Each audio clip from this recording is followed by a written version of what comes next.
오늘부터 우리는 마가복음 1장 1절에서부터 시작하여서 한 절 한 절 마가복음의 말씀을 강해해 보고자 합니다.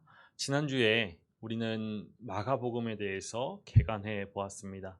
마가복음 강해에 앞서서 숙제를 드렸죠. 마가복음 1장에서부터 16장까지 이 마가복음의 말씀을 복음서를 쭉 읽어보는 시간을 통하여서 과연 마가복음이 우리에게 무엇을 전하려고 하는지 함께 말씀을 곱씹어 보고자 하였습니다. 숙제들 다 하셨지요? 이제부터는 마가복음을 한 절 한 절 문단 하나하나 나눠보면서 함께 그 말씀의 깊이를 새겨 보고자 합니다. 주보에도 제가 이 2주간의 그 본문을 어디서부터 어디까지인지를 기록해 드리면서 제목을 정해 드렸는데요.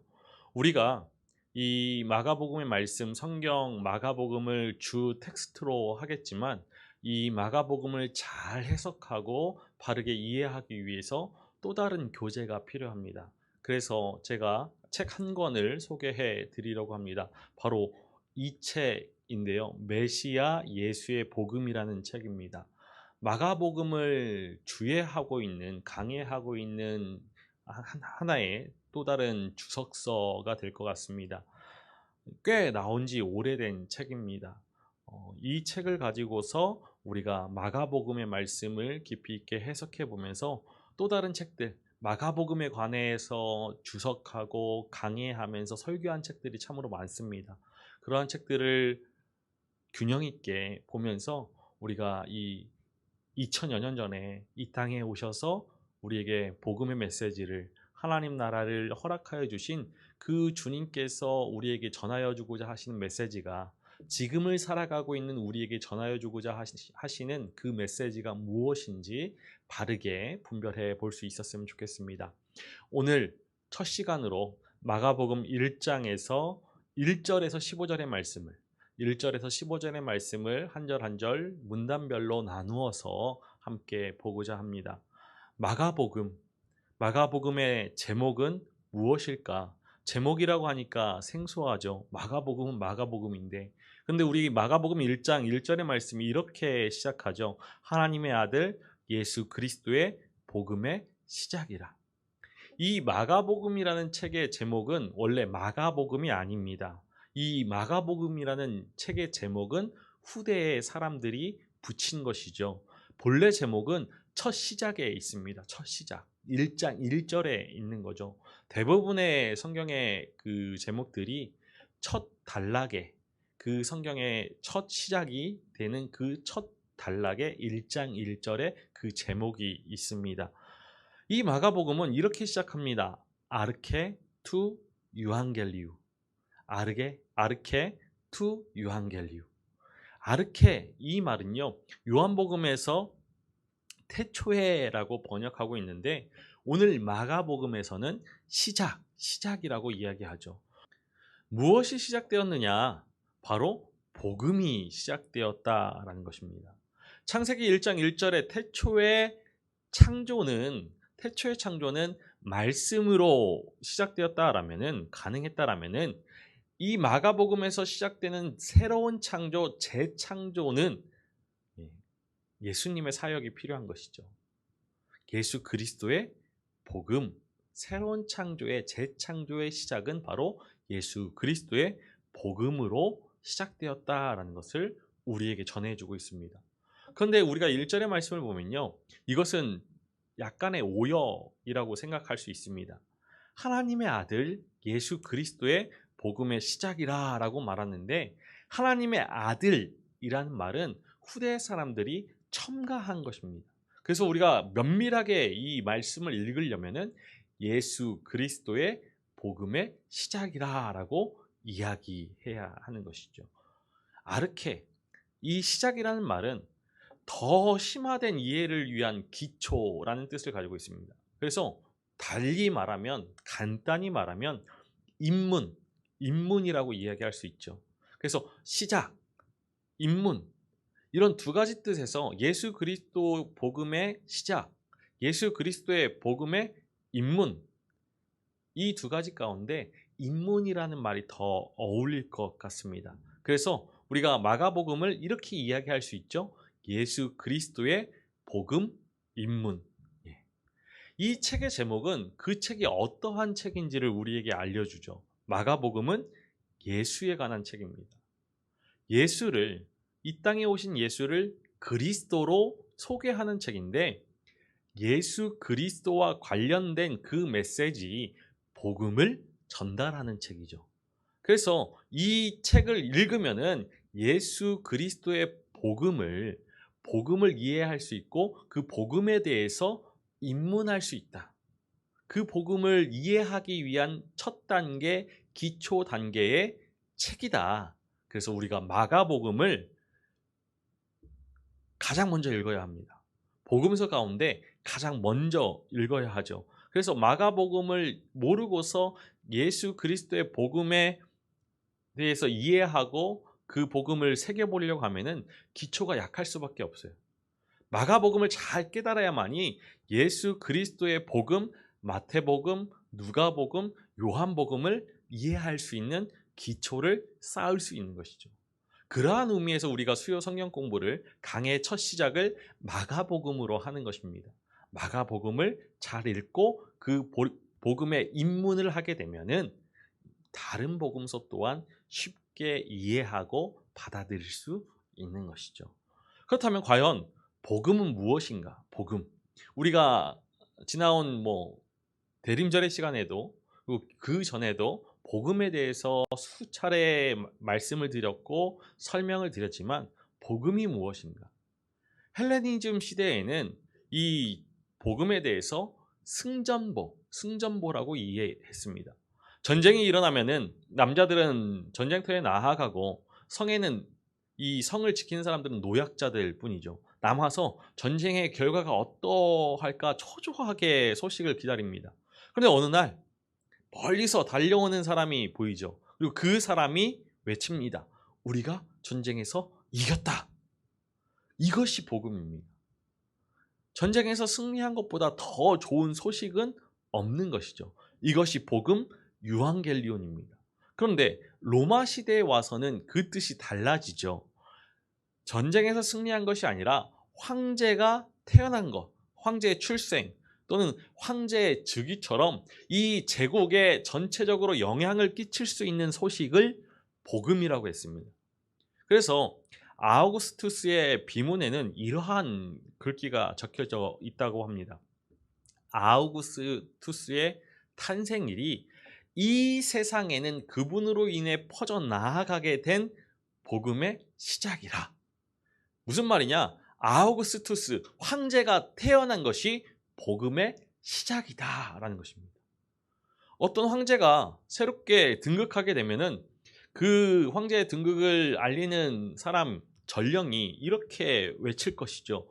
새로운 시대가 열렸으니 이 새 시대에 맞추어 살아라. 새로운 황제가 등극했으니 이 새 황제의 방침에 통치에 맞춰서 살아라 라는 것이 복음이었습니다. 그런데 이에 반해서 마가복음이 이야기하는 것이죠. 복음에 대해서 이야기합니다. 버젓이 황제가 살아있는데 새로운 복음을 이야기하죠. 이것은 반역에도 가까운 일입니다. 엄청난 메시지를 전하고 있는 것이죠. 황제가 새롭게 등극한 것이 복음이 아니다. 예수 그리스도가 복음이고 예수 그리스도가 새로운 세상의 주인이다 라고 전해주는 것입니다. 그래서 일전에 말씀드렸죠. 복음을 믿는 것. 이 복음에 동의하려면 가이사의 황제의 복음이 아니라 예수 그리스도의 복음에 동의하려면 생명을 내걸어야 했던 것입니다. 그 복음이 시작됩니다. 그 복음에 우리가 들어가게 되는 것이죠. 이어서 우리가 2절에서 8절의 말씀을 새 출애굽의 징조라라고 했습니다. 이어지는 이 마가복음의 말씀은 복음의 시작을 이야기하는 마가복음의 말씀은 구약 성서들을 인용하면서 우리에게 전해주고 있죠. 이 2절에서 8절의 말씀은 출애굽기 23장 20절, 말라기 3장에서 1절, 그리고 이사야 40장 30절의 말씀을 결합한 것입니다. 우리가 이 3절과 4절의 말씀을 보면 이 복합되어서 인용된 구절들 가운데서 가장 대표적으로 이사야서를 언급하는 것을 볼 수 있죠. 이사야 40장 3절의 말씀은 광야에서 한 소리가 외친다 라고 말하면서 광야에 등장해서 세례를 준 요한, 이 요한을 연상케 하는 본문으로 우리가 익히 잘 알고 있습니다. 마가복음의 말씀은 이 구약의 예언이, 구약의 말씀이 세례 요한에게서 성취되어져 감을 보면서 강조하기 위하여서 이 인용된 말씀 가운데 선지자 이사야의 글이라고 우리에게 이야기하는 것이죠. 이사야는 너희는 광야에 있어 여호와의 길을 예비하라 라고 하는데, 이것은 이사야 40장 1절에서 이어지는 기쁜 소식으로부터 이어지는 말씀이죠. 그러니까 우리가 3절의 말씀을 이해하기 위해서는 1절과 2절의 말씀, 이사야 40장 1절과 2절의 말씀을 읽어봐야 합니다. 기쁜 소식이 무엇입니까? 우리 40장 1절에서 2절의 말씀을 함께 읽어보겠습니다. 너희의 하나님이 이르시되 너희는 위로하라, 내 백성을 위로하라. 너희는 예루살렘의 마음에 닿도록 말하며 그것에게 외치라. 그 노역의 때가 끝났고 그 죄악이 사함을 받았느니라. 그의 모든 죄로 말미암아 여호와의 손에서 벌을 배나 받았느니라 할지니라 하시니라. 이스라엘의 역사를 보면 솔로몬이 죽은 이후에 이스라엘은 남유다와 북이스라엘로 갈라지게 되죠. 북이스라엘은 주전 721년에 아수르에 의해서 멸망당했고, 남유다는 주전 586년에 바벨론에 의해서 멸망당하였습니다. 근데 그때 멸망당할 때 많은 백성들이 포로로 바벨론으로 잡혀가서 노역을 하게 되죠. 이것은 이스라엘이 하나님의 법을 어기고서 죄를 지은 결과입니다. 그런데 이제 그 벌을 다 받아서 그 죄가 사함받고 이 노역의 때가 끝났다라는 것이죠. 바벨론에 이은 바사 페르시아의 고레스 왕이 칙령을 반포하게 됩니다. 이제 이 땅에서, 바벨론 땅에서 유대 땅으로, 이스라엘의 본토로 돌아갈 수 있죠. 이사야 선지자가 이 고레스 칙령을 전하여주고 있는 겁니다. 예언하고 있죠. 고레스 칙령이 선포되면은 급히 돌아가야 됩니다. 시급하게 재빨리 그들의 고향으로 돌아가야 되죠. 그런데 이 바벨론과 유대 사이에 있는 광야가 있는데, 하나님께서 그의 백성을 데리고 유대 땅으로 돌아가실 때 이 광야를 반드시 통과해야 합니다. 산을 깎고 골짜기를 메어서라도 이 유대 땅으로 돌아가는 길을 확보해야죠. 그래서 이 광야에서 여호와의 길을 예비해야 하는 것입니다. 너희는 주의 길을 준비하여 그가 오실 길을 곧게 하라. 이렇게 마가복음은 이사야를 배경으로, 이사야가 전하여주는 그 말씀을, 예언을 배경으로 세례 요한의 사역을 해석하고 있죠. 요한이 광야에서 세례를 주면서 죄 사함을 받기 위한 회개를 선포하는 것, 그것은 이사야 40장 3절의 말씀이 이야기하는 여호와의 길을 예비하는 사역입니다. 이사야의 말씀에 의하면 바벨론의 그 포로 생활의 때가 끝이 날 때 발생하는 일이 바로 여호와의 길을 예비하는 것이죠. 따라서 세례 요한이 이렇게 광야에서 행하는 것, 이것은 바벨론 포로 생활이 끝났고 여호와의 길을 예비하는 사역이면 이것은 곧 새 출애굽이 가까운 징조라는 것입니다. 우리가 구약의 말씀을 읽어갈 때 기억될 수 있는 사건이 크게 두 가지가 있습니다. 첫 번째로는 하나님께서 말씀으로 천지를 창조하시는 창세기 1장의 창조의 사건, 그리고 두 번째로는 출애굽기에서 그의 백성 이스라엘을 애굽에서 탈출하여서 광야로 인도하시고 가나안 땅에 이르게 하시는 출애굽의 사건. 그래서 우리가 이 구약의 말씀을 이해할 때 창조의 시각으로, 그리고 출애굽의 시각으로 말씀을 읽어가면서 이 땅 가운데 하나님 나라를 세워가시는 하나님의 선하신 뜻, 하나님의 의지, 하나님의 계획을 볼 수 있는 것이죠. 우리가 바벨론에서 다시금 이스라엘 땅으로, 유대 땅으로 귀환하는 그 귀환의, 포로 귀환의 사건을 제2 출애굽이라고 이야기합니다. 제2 출애굽. 애굽에서 탈출하여서 가나안 땅으로 가는 것이 첫 번째 출애굽. 그리고 바벨론에서 포로의 생활이 끝나고 유대 땅으로 돌아가는 것을 제2 출애굽이라고 하죠. 이렇게 출애굽의 관점으로 구약의 말씀을 읽고 해석할 수 있습니다. 그런데 마가복음이 그 해석의 관점을 이어가는 것이죠. 예수 그리스도의 복음이 시작된 이것은 출애굽의 사건이라는 겁니다. 새 출애굽의 징조를 세례 요한이 광야에서 회개하고 세례를 받으라라는 이 외침을 통하여서 여호와의 길을 예비하는 사역을 통하여서 새 출애굽의 징조를 보이고 있다는 것이죠. 근데 여기서 우리는 길이라는 단어에 주목할 필요가 있습니다. 앞으로 종종 이 단어가 나올 것인데요. 마가복음에서 길은 제자도나 이 생활의 양식, 생활의 모습들을 결정하는 그런 배경으로 나오게 되죠. 하나님이 지금 우리가 살아가는 이 생활의 모습들, 인생의 길, 우리에게 익숙한 이 길이 아니라 새로운 길을 말씀하십니다. 새로운 길, 새로운 나라를 말씀하시는데 이 새로운 길에 서기 위하여서는 준비가 필요한 것이죠. 어떠한 준비가 필요할까요? 세례 요한이 외치고 있습니다. 회개. 왜 회개를 이 새 출애굽을 위한 여호와의 길을 예비하는 그러한 모습이라고 여겼을까? 하나님께서 허락하여 주시는 이 구원을 받아 누리는 데는 이 구원을 누리는 데 장애가 되는 요소들을 청산해야 합니다. 제거해야죠. 버려야 합니다. 그것을 회개라고 하는 것이죠. 레위기 26장의 말씀에 의하면 분명하게 이스라엘의 멸망의 원인은 죄에 있습니다. 죄.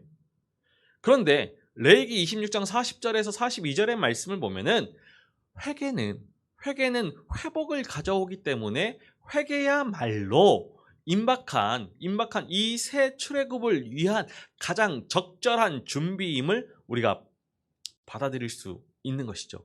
우리 레위기 26장 40절에서 42절의 말씀을 한번 읽어보겠습니다. 그들이 나를 거스른 잘못으로 자기의 죄악과 그들의 조상의 죄악을 자복하고 또 그들이 내게 대항함으로 나도 그들에게 대항하여 내가 그들의 원수의 땅으로 끌어갔음을 깨닫고 그 할례받지 아니한 그들의 마음이 낮아져서 그들의 죄악의 형벌을 기쁘게 받으면 내가 야곱과 맺은 내 언약과 이삭과 맺은 내 언약을 기억하며 아브라함과 맺은 내 언약을 기억하고 그 땅을 기억하리라. 죄를 깨닫고 겸손히 벌을 받으면 하나님은 아브라함과 맺은 언약을 기억하시겠다는 겁니다. 이 언약이 무엇입니까? 가나안 땅을 아브라함의 후손에게 영원히 주겠다라고 하신 약속이죠. 창세기 17장 8절의 말씀을 읽어볼까요? 내가 너와 내 후손에게 내가 거류하는 이 땅 곧 가나안 온 땅을 주어 영원한 기업이 되게 하고 나는 그들의 하나님이 되리라. 하나님께서 잠시 그 백성이 이 타국의 바벨론의 포로로 잡혀가게 되어도 그렇게 하셨어도 그들이 회개하게 되면 이 약속을 기억하고 다시 가나안 땅으로 돌아와서 그 땅을 영원한 기업으로 가지게 하신다는 겁니다. 그런데 지금 유대인들은 비록 지금 가나안 땅에 돌아와서 가나안 땅에 살고 있지만 그 주권을 로마에게 빼앗겼습니다. 그들에게 광야에서 세례를 베푸는 이 요한의 회개의 세례는 이스라엘의 주권, 이스라엘의 회복을 위하여서 하나님의 길을, 여호와의 길을 예비하는 행위로 받아들여졌을 것입니다. 그래서 많은 유대인들이 세례 요한을 따라서 광야에 나아갔습니다. 모세를 따라서 광야로 나아간 그들의 조상처럼 자유를, 해방을 위하여서 그 길을 찾아 나섰지요. 광야는 첫 번째 출애굽의 그 기억이 깊게 배어져 있는 장소입니다. 이제 이곳에서 새 출애굽이 시작되는 것이죠. 세례 요한은 죄 사함을 받게 하는 회개의 세례를 전파합니다. 6절의 말씀에서 이 세례 요한을 묘사해 주고 있죠. 세례 요한의 복장을 보여줍니다. 낙타 털 옷을 입고 허리에 가죽띠를 띠고, 이러한 세례 요한에 대한 묘사는 구약 성경에서 가장 위대한 선지자라고 일컫는 엘리야를 연상시키죠. 우리 열왕기하 1장 8절의 말씀을 함께 보겠습니다. 그들이 그에게 대답하되 그는 털이 많은 사람인데 허리에 가죽띠를 띠었더이다 하니 왕이 이르되 그는 디셉 사람 엘리야로다. 세례 요한이 엘리야의 정체와 관련되어 있음을 암시하는 것이죠. 말라기 4장 5절의 말씀은 종말에 엘리야가 올 것을 예언해 주죠. 말라기 4장 5절의 말씀도 함께 읽어보겠습니다. 보라, 여호와의 크고 두려운 날이 이르기 전에 내가 선지자 엘리야를 너희에게 보내리니. 이렇게 마가복음 1장 6절의 말씀은 세례 요한의 그 복장을 묘사하여 주어서 세례 요한이 바로 이 말라기에서 예언된 묘사하고 있는 엘리야임을 알려주는 것이죠.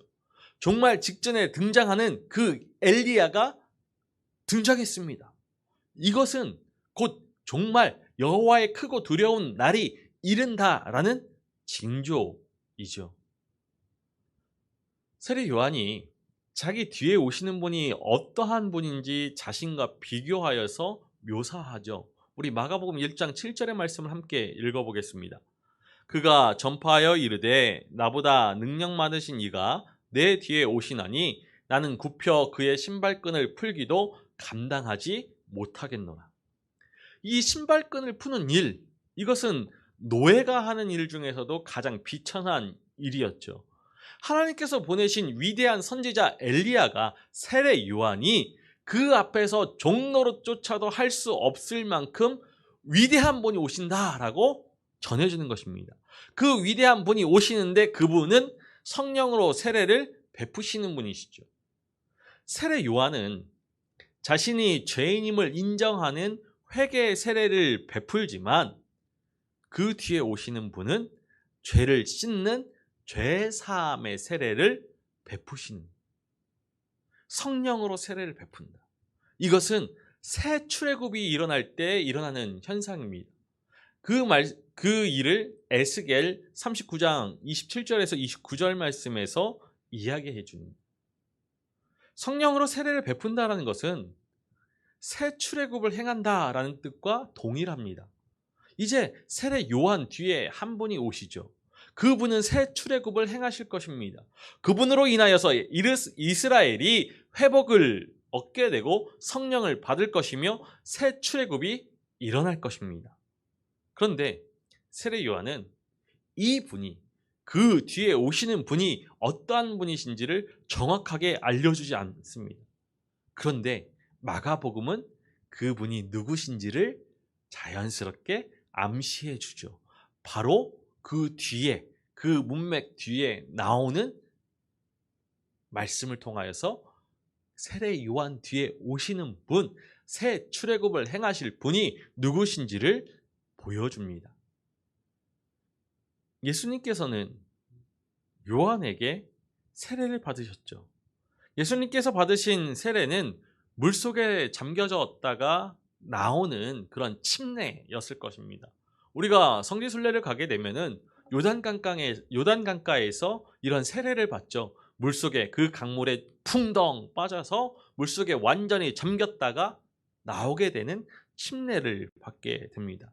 이 10절 말씀에 물에서 올라오실세라는 이 표현이 침례를 암시하고 있는 표현일 것입니다. 그렇다면 과연 왜 예수님께서 세례를 받으셔야 했을까? 예수님이 이 세례를 받지 아니하고 십자가에 달려 죽으셨으면 우리의 구원에 지장이 있을까? 지장이 없으면 왜 예수님은 세례를 받아도 그만 안 받아도 그만인 이 세례를 왜 받으셨을까 생각해 보게 되는 것이죠. 예수님께서는 분명히 우리를 대신해서 죽으셨습니다. 예수님께서 우리의 죄값을 치르셨으니 이제 우리는 더 이상 우리의 죄값을 치를 필요가 없죠. 그럼 부활은 어떻게 됩니까? 예수님께서 우리 대신 부활하셨으니까 우리가 부활할 필요가 없을까요? 아니죠. 부활해야 합니다. 예수님의 죽으심, 예수님의 부활에는 대신, 이 대신에, 우리를 대신한 대신의 의미만 있는 것이 아니라 우리를 대표하여서 이 대표의 의미가 있는 것이죠. 예수님께서 세례를 받으신 이유는 바로 여기에 있는 것입니다. 예수님의 죽으심이 우리의 죽음이 되고 예수님의 부활이 우리의 부활이 되기 위해서 예수님께서 우리와 같아져야 하는 것이죠. 우리와 같아지기 위하여서 예수님께서 세례를 받으신 겁니다. 예수님의 죽으심이 우리의 죽음이 되고 예수님의 부활이 우리의 부활이 되기 위해서 물에 잠겼다가 올라오시는 이 세례, 죽었다가 다시 살아나시는 이 세례를 받음으로 우리와 같아지신 것이죠. 그런데 우리의 세례는 다릅니다. 우리는 세례 받음을 통하여서 하나님께서 우리에게 죄가 없다라고 인정하시죠. 죄가 있지만 없는 것으로 치자 하는 그것이 아니라 죄가 없습니다. 우리 위하여서 우리를 대신하여서 예수님께서 우리의 죄값을 다 치르셨으니까 죄가 없는 것이죠. 이제 우리는 예수님과 함께 죽고 예수님과 함께 살아났습니다. 우리의 죄된 모습은 다 지우시고 이제 예수 그리스도의 그 죽으심과 부활하심을 통하여서 죄가 없다라고 인정하여 주시는 그 구속의 사역을 통하여서 하나님은 우리를 보시는 것이죠. 예수 그리스도의 대표로 우리를 대표하여서 그가 죽으셨고 그가 부활하셨기 때문에 우리가 죄가 없다라고 인정받는 것이죠. 이 일을 위하여서 우리와 같아지기 위하여서 우리를 대표하기 위하여서 먼저 예수님이 세례를 받으신 것입니다. 예수님께서 세례를 받으실 때 하늘이 갈라지면서 성령이 내려오고 하늘에서부터 소리가 났습니다. 이 소리는 하나님의 음성으로 보아야 하는 것이죠. 하나님께서 이렇게 말씀하시죠. 너는 내 사랑하는 아들이라 내가 너를 기뻐하노라. 이 말씀은 예수님이 누구신지 알려주시는 하나님의 계시의 말씀입니다. 이 짧은 말씀 속에 예수님의 정체에 대한 정보가 담겨져 있는 것이죠. 하나님께서 예수님을 어떠한 분이라고 이야기합니까? 내 아들이라고 하죠. 예수님은 하나님의 아들입니다. 우리 시편 2편 7절의 말씀을 읽어볼까요? 내가 여호와의 명령을 전하노라. 여호와께서 내게 이르시되 너는 내 아들이라 오늘 내가 너를 낳았도다. 이어지는 시편의 말씀은 하나님의 아들이 어떠한 존재인지를 분명하게 이야기해 주죠. 우리 시편 2편 8절과 9절의 말씀을 함께 읽어보겠습니다. 내게 구하라. 내가 이방 나라를 내 유업으로 주리니 내 소유가 땅 끝까지 이르리로다. 내가 철장으로 그들을 깨트리며 질그릇같이 부수리로다 하시도다. 하나님의 아들은 이방 나라들을 끝까지 정복하여서 땅 끝까지 이르게 하는 이스라엘의 왕입니다. 이 왕은 하나님께서 직접 세우신 왕이죠. 그래서 하나님의 기름 부음 받은 자, 즉 메시아, 그리스도라고 불려집니다. 이 하나님의 아들 메시아를 마가복음 14장 61절의 말씀이 동일한 의미로 사용하는 것을 우리가 볼 수 있습니다. 내가 찬송받을 이의 아들 그리스도냐. 찬송받을 이 하나님이시죠. 찬송받을 이의 아들 하나님의 아들이라는 것입니다. 그런데 지금 마가복음 첫 시작에서 하나님께서 예수를 나의 아들이라고 부르십니다. 그러면 이것은 당시에 그런 당시의 이해하에 볼 때 하나님의 아들 예수는 메시아 그리스도인. 하나님이 이렇게 예수의 정체를 알려주고 계신 겁니다. 하나님의 계시에 의하면 예수가 바로 메시아 그리스도인 거죠. 시편 2편에 전해지는 하나님의 메시아로서 온 세상을 정복하는 왕이 바로 예수인 겁니다. 예수님께서 십자가에 달려 죽으셨을 때 성소의 휘장이 찢어졌죠. 또 예수님께서 죽으시는 그 모습을 지켜보았던 백부장이 이 사람은 진실로 하나님의 아들이었도다라고 이야기합니다. 세례를 받을 때 하늘에서 들려지던 이 음성이 십자가에 달려 죽었을 그 시간에 이방인을 통해서 반복되고 있죠. 땅의 모든 족속이 예수를 하나님의 아들로 인정하는 날이 곧 이른 겁니다. 이르게 된 것이죠. 특별히 성소의 휘장이 찢어졌다라고 할 때 쓰인 단어가 스키조라고 하는데, 하늘이 갈라졌다라고 할 때 쓰인 단어도 바로 스키조입니다. 즉 하나님의 아들이 세례를 받을 때 하늘이 갈라졌고, 하나님의 아들이 십자가에 달려 죽으실 때 성소의 휘장이 찢어졌죠.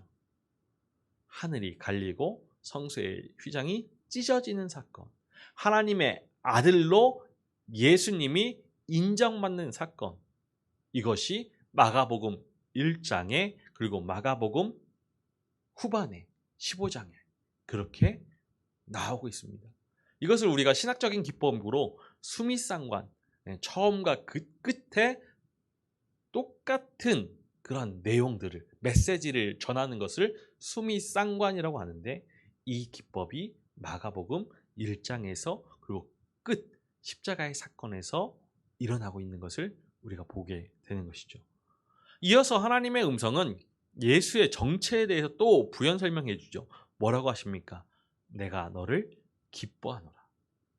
이 말씀은 이사야 42장 1절을 배경으로 예수님이 누구인지를 알려주죠. 우리 이사야 42장 1절 말씀을 함께 읽어보겠습니다. 내가 붙드는 나의 종, 내 마음에 기뻐하는 자, 곧 내가 택한 사람을 보라. 내가 나의 영을 그에게 주었은즉 그가 이방에 정의를 베풀리라. 여기서 하나님이 기뻐하는 자는 하나님의 종을 이야기하는 것이죠. 마가복음은 종으로 오신 예수님을 이야기합니다. 이 하나님의 종은 하나님의 영을 받은 존재이죠. 내가 나의 영을 그에게 주었은지. 마가복음 1장 10절에서도 예수님께서 세례를 받으실 때 성령을 받았음을 묘사하기 때문에 이 이사야 41장 1절이 마가복음 1장 11절에 내가 너를 기뻐하노라 라는 이 말씀의 배경이 되고 있음을 우리가 인식할 수 있는 것입니다. 하나님의 종이 어떠한 존재인지 이사야 42장 2절에서 4절의 말씀이 알려주고 있죠. 하나님의 종은 세상에 정의를 세우시는 분이신데 모든 섬들이 교훈을 소망하게 될 것입니다. 하나님의 종은 온 세상에 영향을 미치는데 이 파괴적인 강하고 권능 있는 군사력이 아니라 상한 갈대를 꺾지 아니하며 꺼져가는 등불을 끄지 아니하고 자비로 정의를 베푸실 것이죠. 따라서 내가 너를 기뻐하노라 라고 하실 때 하나님은, 예수님께서 이 군사적인 메시아가 아니라 정의를 베풀고 자비를 베푸는 메시아, 그리고 유대인만을 위한 메시아가 아니라 이방인들까지도 위하는 메시아임을 밝히고 있습니다. 그런데 이 하나님의 종이 고난당하게 됨을 이사야 53장이 전해 주죠. 내가 너를 기뻐하노라 라는 이 하나님의 말씀은 예수님께서 고난받게 될 메시아임을 또한 전해주고 있다는 것입니다. 왜 고난을 받으십니까? 그 고난의 이유가 이사야 53장에 나와 있죠. 그 고난은 사람이 받아야 할 그 죄악의 형벌을 대신 받는 고난입니다. 이렇게 예수님께서 많은 사람들의 죄를 대신 지시고 고난을 당하는 그 메시아라는 것은 하나님께서 계시해 주시는 바라는 것이죠. 하나님께서 작정하시고 하나님께서 계획하시고 하나님께서 원하시는 뜻임을 알려주죠. 이 계시를 받은 예수님께서 하나님의 뜻을 수용하고 하나님의 계획을 수용하고 하나님의 뜻에 순종함으로써 당시 사람들이 이해하지 못할 길을 가시는 겁니다. 새로운 길을 가게 되는 것이죠.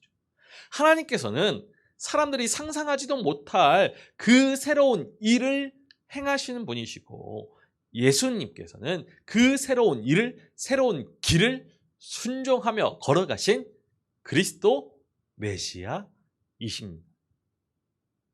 예수님께서 그렇게 세례를 받으시고 광야에 나아가시죠. 예수님께서 광야에 40일 계셨다라는 것은 우리가 또다시 기억해 볼 수 있는 것이죠. 이스라엘이 광야에 40년 있었던 것을 우리가 연상시킬 수 있습니다. 출애굽하였을 때 광야에서 이스라엘 백성들이 40년간을 유랑하며 지내었던 것처럼 예수님께서는 40이라는 시간 동안 광야에 계시죠. 이것이 바로 마가복음이 전하고자 하는 관점, 예수님을 바라보는 예수 그리스도의 그 사건을 바라보는 관점, 새 출애굽의 징조가 바로 예수 그리스도를 통하여서 보여짐을 이야기하는 것입니다. 옛 출애굽이나 이 새 출애굽 모두 광야는 시험의 장소였습니다. 이스라엘 백성들과 같이 예수님께서도 이 광야에서 시험을 받으시죠.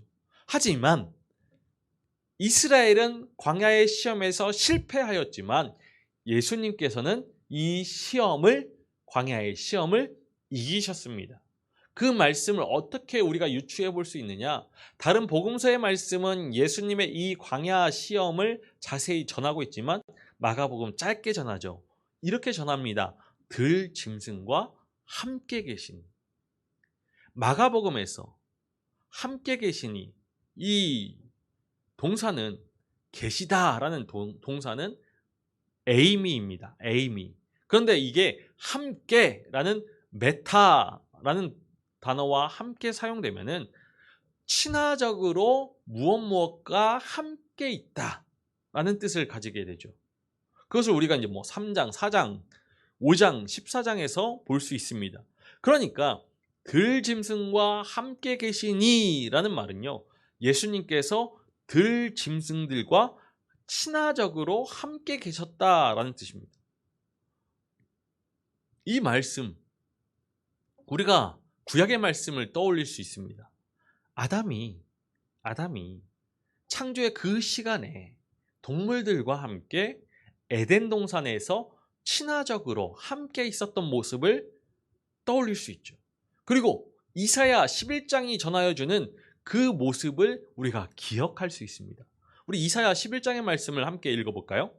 그때에 이리가 어린 양과 함께 살며 표범이 어린 염소와 함께 누우며 송아지와 어린 사자와 살찐 짐승이 함께 있어 어린아이에게 끌리며 암소와 곰이 함께 먹으며 그것들의 새끼가 함께 엎드리며 사자가 소처럼 풀을 먹을 것이며 젖 먹는 아이가 독사의 구멍에서 장난하며 젖된 어린아이가 독사의 굴에 손을 넣을 것이라. 이사야의 말씀이 이야기하는 이 일이 발생하는 그때가 언제입니까? 그때는 주님께서 다시 그의 손을 펴사 그 남은 백성들을 아스루와 애국과 바드로스와 구스와 엘람과 시날과 하맛과 바다 섬들에서 돌아오게 하실 때입니다. 즉 무엇이냐? 흩어져 있던 이스라엘 백성들을 다시 돌아오게 하는 새 출애굽의 때라는 것이죠. 그러니까 예수님이 들짐승과 함께 계셨다. 이 말씀은 예수님과 함께 새 출애굽이 일어나고 있다. 시작되고 있다라는 것을 이야기해 준다는 겁니다. 이제 이 새 출애굽을 통한 이스라엘의 회복 그리고 에덴의 회복이 예수님과 함께 일어나고 있다는 것이죠. 복음이 무엇입니까? 복음, 우리에게 복음은 예수 그리스도입니다. 이 땅에 오신 예수 그리스도이죠. 왜곡되어져 있던 창조의 질서가, 깨어져 있던 이 창조의 질서가 예수 그리스도 안에서 회복되어져서 복음입니다. 지난주에 말씀드렸죠. 복음은 하나됨의 소식이다. 하나됨. 하나님과 깨어졌던 그 관계가 회복되어져서 하나님과 하나 되는 것. 예수 그리스도와 하나 되는 것. 사람과 사람 사이가 하나 되는 것. 그리고 사람과 피조의 세계가 하나 되는 것. 하늘과 땅이 하나 되는 것. 이 회복의 사건, 하나됨의 사건, 회복의 질서가, 창조의 질서가 회복되어져서 모든 것이 하나 되는, 회복되는 사건이 바로 예수 그리스도의 오심으로 일어나는 것이죠. 이것이 복음입니다. 그러니까 예수님을 믿는다, 예수 그리스도를 믿는다라는 이야기는요, 우리가 이 세상에서 살아갈 때 예수 그리스도를 통하여서 부를 누리고 명예를 얻고 건강하는 것이 아니라 예수 그리스도의 마음을 품고서 세상을 살아간다는 것이죠. 하나님이 만드신 그 본래 세상, 에덴, 하나님 나라를 지향하는 삶을 살아간다는 것입니다. 샬롬을 누리고 하나님의 정의가 실현되고 하나님의 공의가 이루어지고 하나님의 평화, 하나님께서 주신 그 생명의 생명다움을, 그 창조의 질서를 회복하는 것, 이것이 예수 그리스도를 통하여서 이루어진 복음이고 그 복음에 맞추어 살아가는, 그것이 바로 예수 그리스도를 믿는다라는 것입니다. 그렇다면 예수님께서 전하신 하나님의 복음이 무엇입니까? 예수님께서 세례 요한이 잡힌 후에 복음을 전파하시죠. 그런데 예수님께서 세례 요한이 잡힌 이후에 복음을 전하였다라는 것은 이 복음이 세상에서 어떠한 대접을 받았을지를 암시하여 주는 말씀입니다. 또 예수님께서 갈릴리에 오셔서 복음을 전하였다라고 하죠. 이스라엘의 중심은 예루살렘입니다. 이 예루살렘 성전에서 매일매일 제사가 드려지죠. 그런데 갈릴리에서 복음을 전하십니다. 갈릴리는 이방의 갈릴리죠. 이방의 갈릴리는 사람들의 땀 냄새가 가득한 곳입니다. 더구나 복음은 종교 용어가 아닙니다. 로마 황제가 보낸 이 전령이 그 로마 황제의 메시지를 전할 때마다 복음이라고 하였죠. 로마 황제의 복음입니다. 가이사의 복음입니다. 가이사의 복음 앞에서는 따로 할 일이 없죠. 가만히 있으면 로마 당국이 알아서 지배하고 착취하고 억압하면서 그 불평등을, 불의를 일으키는 것이 가이사의 복음입니다.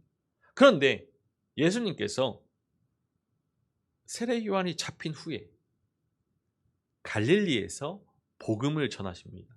하나님의 복음을 전하시죠. 사람들한테 익숙한 가이사의 복음, 제국의 복음이 아니라 전혀 생소한 복음, 하나님의 복음을 전하십니다. 그 복음이 무엇입니까? 마가복음은 간단하게 이야기하죠. 때가 찼고 하나님 나라가 가까이 왔으니 회개하고 복음을 믿으라. 때가 찼고, 우리가 잘 알고 있습니다. 카이로스죠. 카이로스.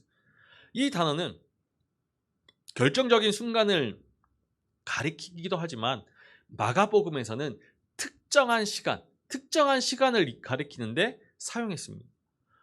예를 들어서 마가복음 10장 30절에서 현세라는 말이 나오는데 여기서 현세의 세는 카이로스입니다. 카이로스. 그 때가 찼다라는 말은 어떠한 기간이 차서 이제 남은 시간이 없다라는 말입니다. 때가 찼다. 이 말은 한 시대가 막을 내리게 됐다. 이 시대의 때가 꽉 찼다. 그리고서 새로운 시대가 열리게 된다라는 것이죠. 누가복음 21장 24절은 이렇게 이야기하죠. 예루살렘은 이방인의 때가 차기까지 이방인들에게 밟히리라. 여기서 때가 차기까지, 이것은 이방인이 예루살렘을 지배하는 그 시대가 막을 내릴 때까지. 이러한 표현이 예레미야 애가 4장 18절에서도 이야기합니다. 한 시대가 막을 내린다. 때가 찼다. 찼다라는 말을 한 시대가 막을 내리는 의미로 사용하는 것이죠. 때가 찼다. 이 찼다라는 말은 헬라어로 플레로, 꽉 차다라는 동사입니다. 마가복음 1장 15절에서도 이 플레로를 그러한 마음으로, 그러한 용법으로 쓰고 있다라는 것이죠. 그러니까 때가 찼다. 이것은 한 시대가 막을 내리게 되었다. 하나님의 구원의 그 사역에 나타낼 조건이 그때가 무르익었다라고 이야기할 수 있어요. 구약의 말씀들이 예언하였던, 구약의 그 선지자들이 숱하게 예언하였던 그 기다림의 시간이 지나가고 이제 바로 성취의 때가 온다라는 것을 전해주는 겁니다. 때가 찼다. 이제 옛 시대는 막을 내리게 되었습니다. 이제 이 옛 시대가 어떠한 시대인지를 이어지는 말씀이 알려주죠. 하나님의 나라가 가까이 왔다. 하나님의 시대가 가까이 왔다라는 것입니다. 하나님의 나라는 옛 시대에 대조되어서 하나님께서 통치하시는 새 시대를 가리키는 것이죠. 새 시대. 이렇게 하나님의 나라는 새 시대를 가리키는 시간적인 의미로 사용되어져 있기 때문에 가까이 왔다라는 동사와 함께 사용되어질 수 있는 것입니다. 그러니까 막을 내리는 옛 시대는 하나님 나라와 대조된 시대로서 사탄이 왕노릇하는, 로마 제국이 왕노릇하는, 가이사 황제가 왕노릇하는 그 거짓의 시대, 불의의 시대, 부정의 시대이죠. 우상이 주인 노릇하고, 물질이 주인 노릇하고, 제국이 주인 노릇하는, 세상의 가치와 세상의 지향, 세상의 방식이 주인되어져 있던 그 옛 시대가 막을 내리고, 이 옛 시대 애굽에서 애굽하여서 새로운 시대, 하나님의 가치, 하나님의 지향, 하나님의 방식이 이루어지는 하나님 나라가 가까이 왔습니다. 하나님의 나라가 가까이 왔다, 이 말은 이미 왔다는 말은 아닙니다. 제가 수없이 많은 그 설교의 자리에서 가까이 왔다라는 말을 엔게킨이라고 이야기해서 이미 임하였다라는 의미와 동일하다라고 전하여 주는데, 오늘 우리가 함께 볼 그 교재 텍스트에는 메시아 이 예수의 복음에서는 이것을 엔기조, 그 말 그대로 사용하여서 이미 임하였다라는 그 해석과는 조금 다른 관점을 보여줍니다. 하나님 나라가 가까이 왔다. 이 가까이 오다라는 이 동사를 로마서 13장 12절의 말씀에서 보는데요. 아직 도래하지 않은 근접한 미래를 가리키는 데 사용합니다. 밤이 깊고 낮이 가까웠으니. 낮이 가까이 왔다라는 것은 아직 낮은 아니라는 것이죠. 낮은 아닙니다. 마가복음에서도 이렇게 사용한다는 겁니다. 가까운 미래가 오고는 있는데 아직 오진 않았다라고 이야기해요. 하나님 나라가 가까이 왔다. 당시 이스라엘이 어떤 나라입니까? 가이사의 통치가 실현되는 나라이죠. 가이사의 뜻을 거스릴 것이 아무것도 없습니다. 그런 이때 이스라엘은, 유대인들은 하나님 나라를 기다려왔습니다. 이 시대만이 아니라 이전부터 하나님 나라를 기다려왔죠. 바벨론 이후에 바사의 그 제국의 통치를 받았고, 바사 이후에 헬라 제국의, 그 이후에 로마 제국에 이르기까지 계속해서 통치자만 바뀌었을 뿐 제국의 통치를 받았습니다. 세상의 지배를 받았죠. 그들에게 소망이 있다라면은 하나님께서 이 역사에 개입하시는 겁니다. 그런데 정말 그런 하나님의 나라, 하나님의 시대가 가까이 왔으니 회개하고 복음을 믿으라는 것이죠. 이 옛 시대는 막을 내릴 때가 때가 찼으니, 하나님 나라가 가까이 왔으니 이 나라를 위하여서 회개하고 복음을 믿으라라고 합니다. 복음에 대한 바른 반응은 회개, 믿음이죠. 회개하고 복음을 믿으라.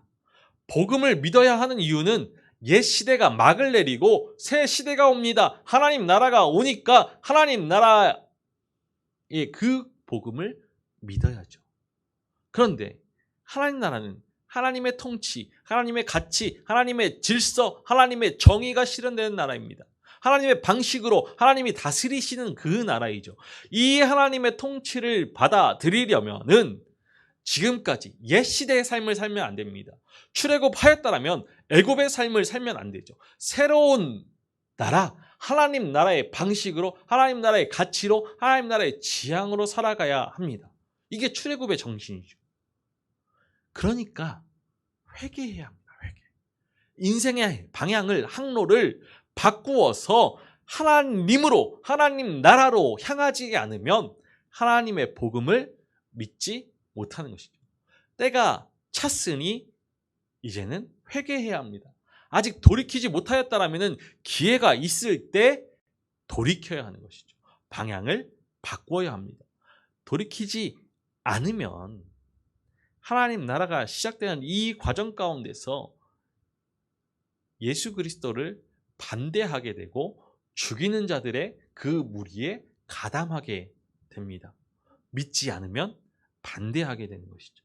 지금 돌이키지 않으면 이 사탄의 나라, 세상의 나라, 로마 제국의 나라, 가이사의 통치에 속하여서 살다가 다가오는 하나님 나라, 하나님의 시대를 반대하는 일을 하게 되는 겁니다. 그러니 요구하시죠. 예수님께서 요구하십니다. 때가 찼고 하나님 나라가 가까이 왔다. 회개하고 복음을 믿으라. 이것이 마가복음 서두에서 전하여 주고 있는 새 출애굽의 징조입니다. 새 출애굽의 소식이죠.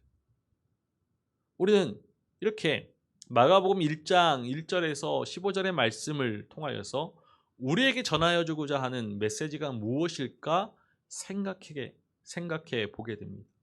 지금까지 내 삶을 지배하고 있는, 다스리고 있는 나라는 어떠한 나라인가? 가이사의, 로마 제국의, 세상이, 사탄이 지배하고 있는 나라인가? 아니면 예수 그리스도를 통하여서 이미 새롭게 시작된 하나님의 나라, 하나님의 통치, 하나님이 나의 주인 되시는가 살펴보아야죠. 우리의 인생을 위하여서 이 땅에 오신 예수님, 예수 그리스도, 하나님의 아들, 하나님께서 기뻐하시는 그 종을 통하여서 우리에게 주어진 그 복음을 듣고서 복음 앞에 가져야 할 우리의 자세는 무엇인가 생각해 보게 됩니다. 회개하라, 복음을 믿으라. 우리에게 날마다 회개하는 그 믿음의 모습, 끊어낼 것은 끊어내고 새롭게 결단하면서 새로운 삶을 지향할, 하나님 나라를 지향할 믿음의 결단이 있는지, 그리고 그 믿음을 살아내는 용기, 지혜가 있는지 살펴보아야죠. 우리에게 믿음이 있기를 소망합니다. 우리에게 회개의 그 믿음의 자세가 있기를 소망합니다. 우리는 애굽을 나와서 출애굽하여서 하나님 나라에 들어간 백성입니다. 그러면 하나님 나라의 백성답게 살아야겠죠. 예수 그리스도께서 이 땅에 오심을 기뻐하면서 하나님 나라의 백성으로, 하나님 나라의 가치로, 하나님 나라의 지향으로 살아갈 수 있기를 소망합니다. 우리 다음 주 본문을 보시면서 마가복음의 말씀을 묵상하시고, 또 오늘 이 시간을 끝나고서 다시 한번 마가복음 1장 1절에서 15절의 말씀을 묵상하시고 그렇게 복음을 새기셨으면 좋겠습니다. 기도하겠습니다. 살아계셔서 찬양받으시기 합당하신 아버지 하나님, 우리 주 예수 그리스도를 통하여서 이 땅에 새로운 시대를, 새 출애굽의 소식을 전하여 주시고 하나님 나라를 우리 가운데 허락하여 주시니 참으로 감사를 드립니다. 주님, 우리를 올가매었던 옛 시대에서 벗어나게 하여 주옵소서. 애굽의 물질과 애굽의 부와 명예를 다 버리게 하시고 끊어내게 하시고 오직 우리에게 구원의 복된 소식을 전하여 주시는 예수 그리스도의 복음, 하나님 나라에 합당한 믿음의 삶으로 살아가게 하여 주옵소서. 하나님 나라의 가치가, 하나님 나라의 취향이, 하나님 나라의 방식이 우리의 삶의 가치가 되고 지향이 되고 방식이 되어서 복음에 합당한 모습으로 하나님 나라의 거룩한 백성으로 살아가게 하여 주옵소서. 우리를 깨끗하다 하여 주시고 우리를 의롭다 하여 주신 그 하나님의 거룩하심에 비추어서 날마다 우리의 삶이 회개의 삶이 되게 하시고 복음을 믿음을 살아내는 삶이 될 수 있도록 함께하여 주옵소서. 감사를 드리며 우리 주 예수 그리스도의 이름으로 기도하옵나이다. 아멘.